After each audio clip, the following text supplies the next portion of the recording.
हिंदी व्याकरण का क्लास 3 का लेसन नंबर 2 जिसका नाम है वर्ण, मात्राएं और शब्द। तो आइए प्यारे बच्चों आज इन सभी के बारे में जानेंगे। सबसे पहले देखते हैं वर्ण। भाषा की सबसे छोटी ध्वनि जिसके और टुकड़े नहीं किए जा सकते वर्ण कहलाती है। क्या? जो भाषा की सबसे छोटी इकाई होती है उसके और अधिक टुकड़े नहीं किए जा सकते, वही क्या है प्यारे बच्चों? हमारा वर्ण है।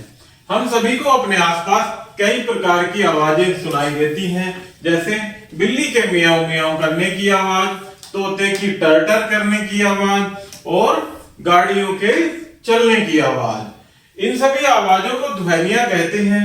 ध्वनियों को तोड़ा जा सकता है, जैसे तोता, तोता, तो ये तोड़कर क्या बन गया प्यारे बच्चों? तोता। तो ये क्या है प्यारे बच्चों? ध्वनि। इन्हें आगे फिर टुकड़ों में नहीं तोड़ा जा सकता। आगे इन्हें टुकड़ों में एक प्रकार से यदि तो और ता को यदि तोड़ेंगे तो त, ओ, ये हमारे क्या है प्यारे बच्चों? व्यंजन। व्यंजन किनकी सहायता से मिलकर बनते हैं? स्वरों की। तो व्यंजन में एक स्वर छुपा होता है ओ, तो त, आ, ये सभी क्या है प्यारे बच्चों? वर्ण। अर्थात अब इनको इससे आगे नहीं तोड़ा जा सकता, इसीलिए क्या है प्यारे बच्चों? ये वर्ण। एक परिभाषा के माध्यम से हमने समझा कि भाषा की वह सबसे छोटी ध्वनि अर्थात वह सबसे छोटा उसका टुकड़ा जिसके बाद उसको और अधिक नहीं तोड़ा जा सकता, वही वर्ण क्या कहलाते हैं प्यारे बच्चों? हमारे जो टुकड़े हैं वही वर्ण कहलाते हैं। इन ध्वनियों को जब हम लिखते हैं तो ये वर्ण कहलाती हैं। जैसे राजा और मछली शब्द कई ध्वनियों से मिलकर बने हैं। कौन कौन सी ध्वनि से? जब इनको हम तोड़कर लिखेंगे राजा को तो र प्लस आ प्लस ज प्लस आ, ये क्या है? हमारे वर्ण। इसी प्रकार से मछली में ए छ ए ल प्लस ई, ये क्या है प्यारे बच्चों? हमारे वर्ण।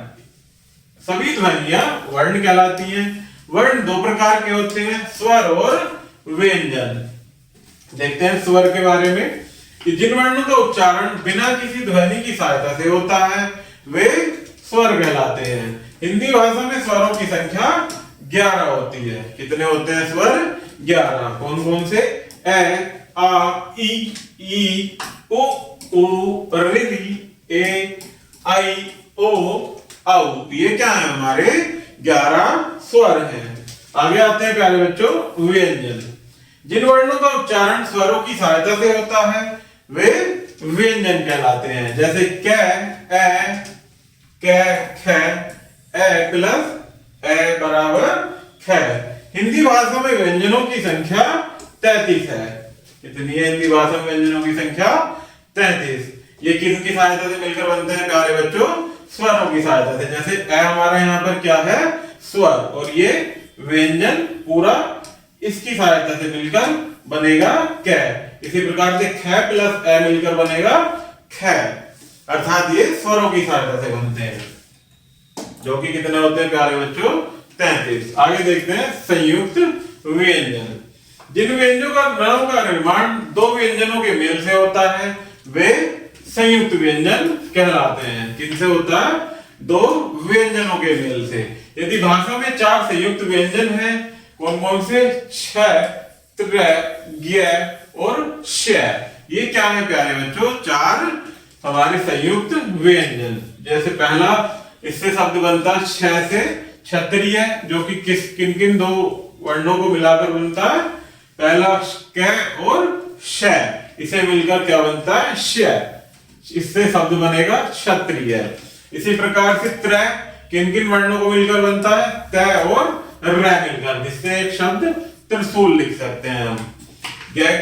गैस ज और इ से मिलकर बना, इसके द्वारा एक शब्द ज्ञानी बना सकते हैं। इसी प्रकार से श प्लस र शब्द से मिलकर बना है, जो कि शब्द बना सकते हैं श्रमिक।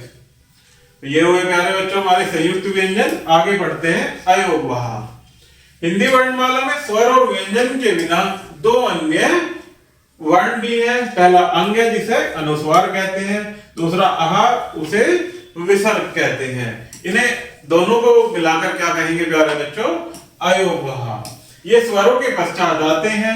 ये न तो स्वर है और न ही व्यंजन है, इसलिए इनका नाम क्या दिया गया प्यारे बच्चों, अयोगवाह।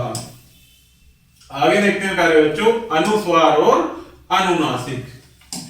अनुस्वार और अनुनासिक, आपने देखा होगा कि ऊपर लिखे अंगूर शब्द में अंकी बिंदी जो कि इस डंडे के ऊपर आती है, इस डंडे को क्या कहते हैं प्यारे बच्चों, श्रोरेखा। जो इसके ऊपर बिंदु आती है वो बिंदु लगा है, तथा आंख शब्द में आंख पर चंद्र बिंदु, ये इस प्रकार से जो चंद्र बिंदु लगा है इसका प्रयोग हुआ है।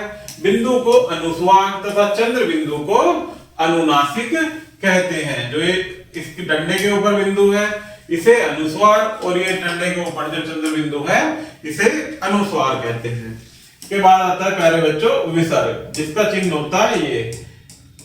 विसर्ग के प्रयोग का स्वरूप इस प्रकार से लिखा हुआ है, दो बिंदुओं के रूप में होता है। इसका प्रयोग प्राय शब्द के अंत में किया जाता है, जैसे अतः, प्रातः आदि, अर्थात किसी भी शब्द के अंत में विसर्ग का प्रयोग किया जाता है। आगे देखते हैं प्यारे बच्चों वर्णमाला। भाषा के समस्त वर्णों का क्रमबद्ध समूह वर्णमाला कहलाता है।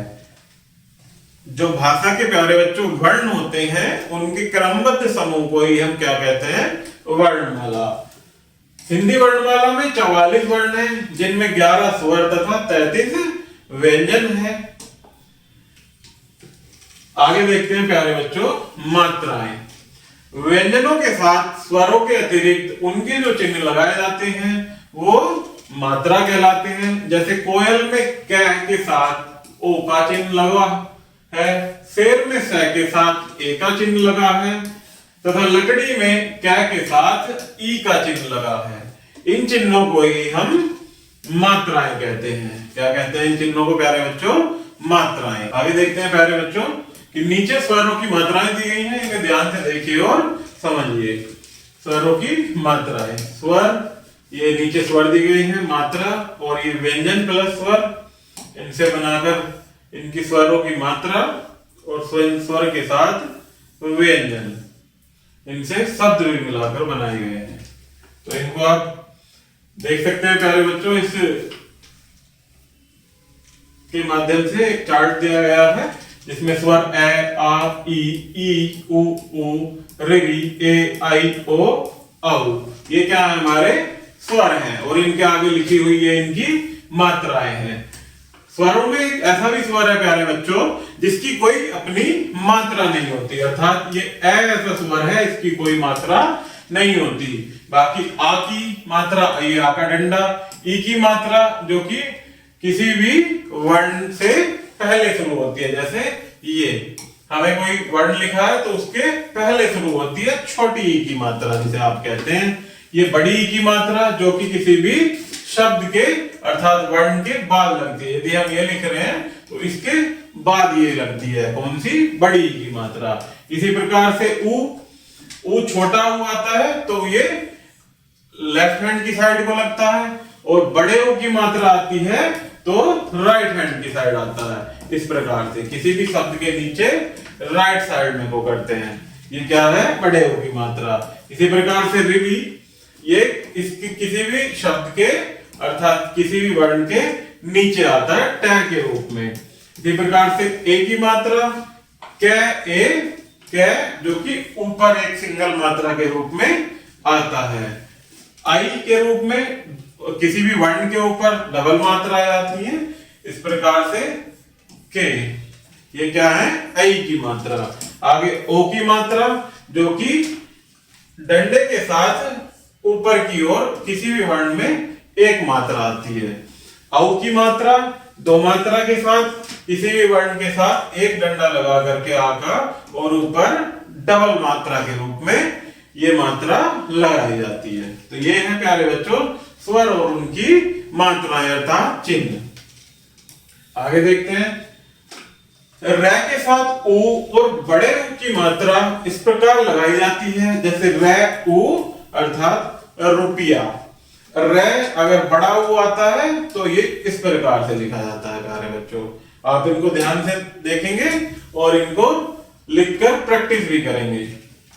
नेक्स्ट देखते हैं, है के साथ ऋणी की मात्रा इस प्रकार लगाई जाती है ऋणी और हृदय जब आप लिखेंगे तो ये इस प्रकार से आता है, हृदय।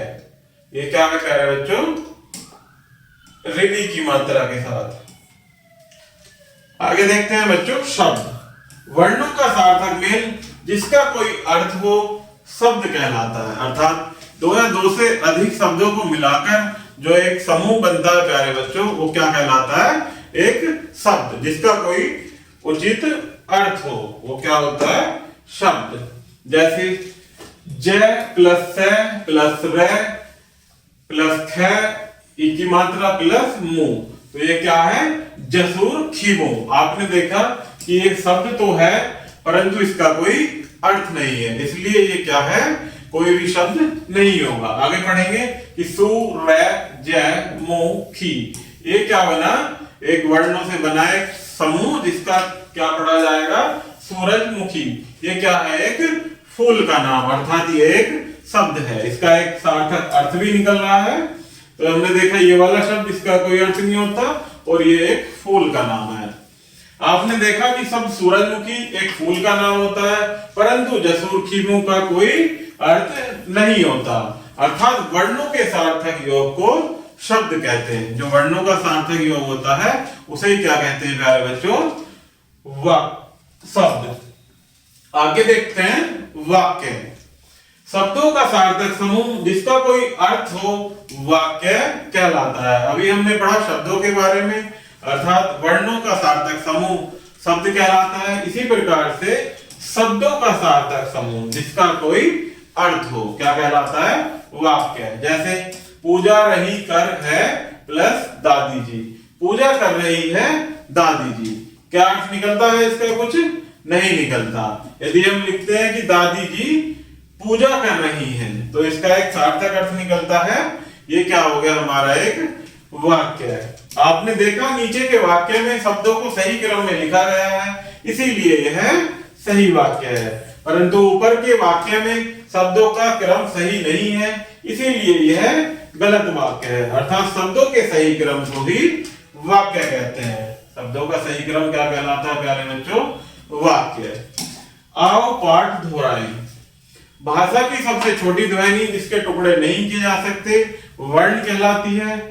वर्ण के दो भेद होते हैं, स्वर और व्यंजन। क्षय त्रय ज्ञ तथा स्व क्या है, ये संयुक्त व्यंजन। व्यंजन के साथ स्वरों के चिन्ह अर्थात मात्राएं कहलाते हैं। वर्णों का सार्थक मेल शब्द कहलाता है और शब्दों का सही क्रम वाक्य कहलाता है। इस प्रकार से हमारा ये लेसन यही समाप्त होता है। आशा करता हूं कि आपको यह वीडियो जरूर पसंद आई होगी। धन्यवाद।